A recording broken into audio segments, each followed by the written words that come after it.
Assalamualaikum warahmatullahi wabarakatuh. Kembali lagi bersama saya. Kita akan mempelajari sumber pembelajaran PKN di MI atau SD. Tahukah kalian, apakah itu sumber belajar? Sumber belajar merupakan sumber yang dapat dipakai oleh siswa, baik sendiri-sendiri atau bersama-sama dengan siswa lainnya, untuk memudahkan belajar. Dikutip dalam Hamalik dalam Trimo tahun 2008. Masih dalam Trimo tahun 2008, menurut Mudofir, sumber belajar adalah berbagai informasi, data-data ilmu pengetahuan, gagasan-gagasan manusia, baik dalam bentuk bahan-bahan tercetak, misalnya buku-buku, brosur, pamflet, majalah, dan lain-lain, maupun dalam bentuk non-cetak, seperti film, kaset, video, dan lain-lain. Dari uraian pengertian di atas, dapat disimpulkan bahwa sesuatu dapat dikatakan sumber belajar jika keberadaannya dapat dimanfaatkan baik oleh guru maupun siswa untuk mempermudah jalannya proses pembelajaran. Selanjutnya dalam sumber belajar, ada macam-macam sumber belajar. Sumber belajar tersebut yaitu sumber belajar yang memang dikembangkan dan disiapkan yang disebut dengan resource by design, dan sumber belajar yang tidak direncanakan secara khusus untuk pengajaran tetapi dapat digunakan untuk belajar yang disebut dengan resource by utilization. Sumber-sumber belajar itu meliputi 6 bentuk. Yang pertama yaitu message atau pesan, yang kedua material, ketiga alat, keempat teknik, kelima setting, dan yang keenam manusia. Yang pertama yaitu message atau pesan, yaitu informasi yang disampaikan melalui komponen lain berupa ide, fakta-fakta, pengertian, dan sebagainya. Sedangkan material adalah bahan, media atau software yang biasanya menyimpan pesan yang ditampilkan dengan menggunakan alat atau hardware atau dapat menampilkan dirinya sendiri, misalnya transparansi OHP, slide film, buku, jurnal, dan sebagainya. Yang ketiga yaitu alat atau device, atau sering kita sebut hardware, digunakan untuk menampilkan pesan yang terdapat pada bahan atau materials, misalnya proyektor, slide, proyektor film, OHP, televisi, tape recorder, audio or video.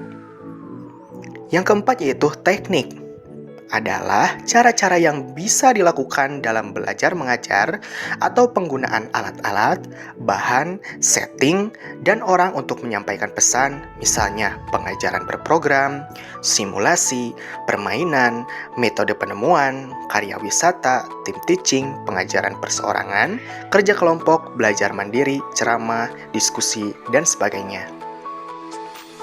Yang kelima yaitu setting, adalah lingkungan tempat pesan diterima. Lingkungan sebagai sumber belajar dapat berupa lingkungan alam, lingkungan sosial, dan lingkungan budaya.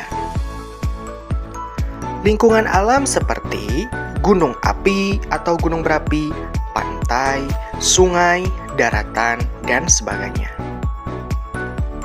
Lingkungan sosial bisa berupa keluarga, rukun tetangga, desa, kelurahan, kota, pasar, dan sebagainya.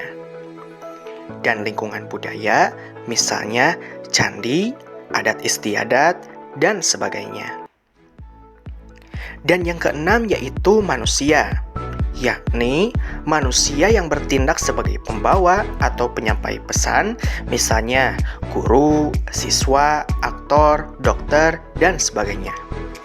Dikutip dalam Suharjo tahun 2006 halaman 107-108. Berikutnya kita akan mengenal pemanfaatan lingkungan sebagai sumber belajar PKN di SD atau MI. Ada 3 pemanfaatan. Yang pertama yaitu pemanfaatan lingkungan sosial. Yang kedua pemanfaatan lingkungan budaya. Dan yang ketiga pemanfaatan lingkungan alam. Pemanfaatan lingkungan sosial. Hal ini terkait dengan beberapa standar kompetensi, diantaranya memahami sistem pemerintahan desa dan pemerintahan kecamatan. Nah, misalnya dengan mengenal dan mengamati struktur organisasinya, baik kepala desa maupun camat. Yang kedua yaitu pemanfaatan lingkungan budaya.